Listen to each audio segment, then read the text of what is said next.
Today I will talk to you about three things. About the importance of a connected company culture, about the real essence of meetings, and about how not all engagement is a meeting. In this audience, I obviously do not need to promote the upsides of remote. We just saw that. The footprint reduction, the savings in time and cost, the productivity increase. But I do want to talk to you about the possible downsides. The loneliness, the isolation. A lack of togetherness can have an enormous impact on the individual, but also on your company's performance, on the innovation. And the challenge is not in technology. It's not in operational planning. It is first and foremost in building a company culture that fosters that feeling of togetherness. In meeting and engaging in a way that people feel a sense of connection and belonging. The feeling of being part of a group is important to people, but group feeling does not come naturally. Building and nurturing company culture that attracts and retains staff, that is really hard work of everyone involved. One very easy piece of advice. If you want to change your company culture, start with the way that people meet and engage. Too often I see companies invest in cultural change and they focus on new hierarchies, on job descriptions, on refurbishing the canteen maybe.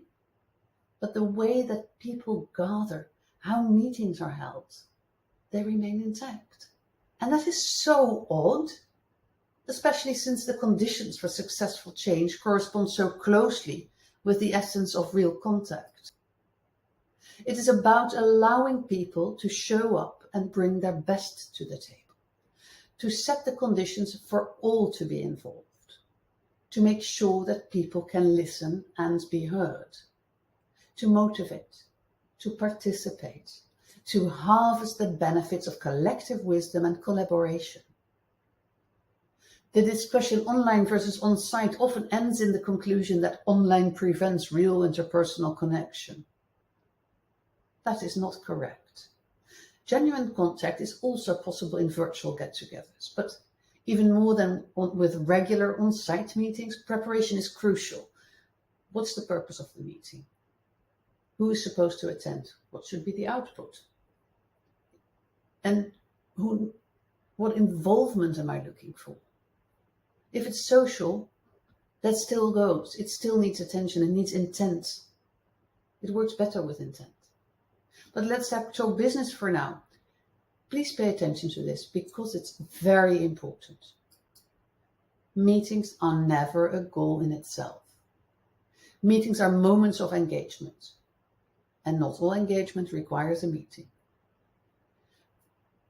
Better meetings need deliberate choices. When do I call a meeting? What's the intended output? What channel to choose? Do I call a complex hybrid session or will a simple telephone call do? To provide content and direction when choosing a channel, we have developed the Meeting Compass. It addresses 5 different channels with different time and place as a starting point for selection. I won't deep dive into the model altogether here. It's freely downloadable from our website. Tough relationship work is way more difficult online. We miss that option of putting a hand on someone's shoulder. So if a meeting has a high emotional load, my preference would be to go real life. But for all clarity, everything is possible. For an organization and its people to thrive, the success is in a mix. It's in and online and offline. And after all, even 100% remote successful companies have their own offlines, just to get together now and then. So it's not odd to mix. Let's get over this once more because I thought it was so important, remember? So meetings are never a goal in itself because meetings are moments of engagement, accelerators of some sort. And not all engagement requires meeting. And this is what I want to speak to you about now. The biggest hiccup when moving to remote work was that all of a sudden everything was a meeting. For office workers, the average amount of meeting hours went up from 14 to 21 hours a week. Bless. Stop doing that. don't call a meeting if you just need a quick exchange of information. When I stop by to say hello, that's an encounter. It's engaging, hopefully, but it's not a meeting. So let's not turn every engagement into a meeting, because it even hurts the quality of just engagement. Promise? Thank you. Then let's look forward, because shaping engagement in a hybrid world is difficult too. I'm here to talk about connection and about contact, because I deeply believe that genuine contact is the starting point of all growth, personal and organizational. We tend to confuse online contact with the ability to speak. Camera on, send, exit meeting. Well, if that's the invite, I pass. Just send me a message, distribute the action points.